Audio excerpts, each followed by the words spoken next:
போறியா? ஓ, பெரிய பெரிய வக்கீல பார்க்க போறியா? பாரு, நீ ஆண்டவங்கிட்டே போனீனா கூட என்கிட்ட இருந்து ஒன்னும் புடுங்க முடியாது. எப்படி அப்பா பேர்ல இருக்கிற சொத்து உன் கையெழுத்து இல்லாம என் பேர்ல மாத்தினு பாக்குறியா? என் மாமனாரு பெரிய கிரிமினல் லாயர். அது இல்லாம அவருக்கு அரசியல் செல்வாக்கு நிறைய இருக்கு. நம்ம அப்பாவுக்கு ஒரு பொண்ணு ஒரு பையன் நினைச்சியா? கவர்மெண்ட் ரெக்கார்டு பிரகாரம் நான் ஒரே பையன் தான். அப்படித்தான் வாரிச்சான்று எடுத்து சொத்தெல்லாம் என் பேர்ல மாத்தினேன்.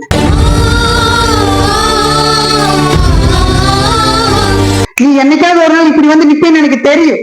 அதனாலதான் சொத்தை என் பேர்ல மாத்தின. அடுத்த நாளே என் டார்லிங் பேர்ல மாத்திட்டேன்.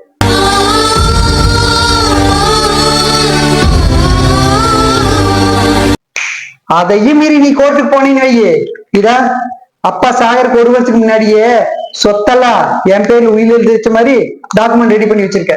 இதா ரிஜிஸ்டர் கூட ஆயிருக்கு பாரு. டேய், நீ எனக்கு பண்ணது பாவத்துக்கு நல்லாவே இருக்க மாட்டடா. அப்பா ஆத்மாவும் உன்னை நல்லா வாழ விடாதுடா. நான் கும்பிடுற கடவுளே உன்னை தண்டிக்காம விடாதுடா. எனக்கே சாப்பிட கொடுக்குறியா?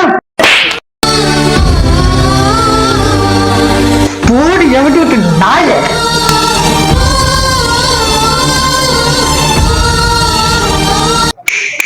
இதுக்கு மேல எனக்கு ஏதாவது தொந்தரவு கொடுத்தேன், அப்பா வச்ச பக்கமே குழிய வெட்டி உன்னை உசுரோட போச்சு போடுவேன். ஜாக்கிரதை. ஒழுங்கு மணியை எந்திரிச்சு போயிரு.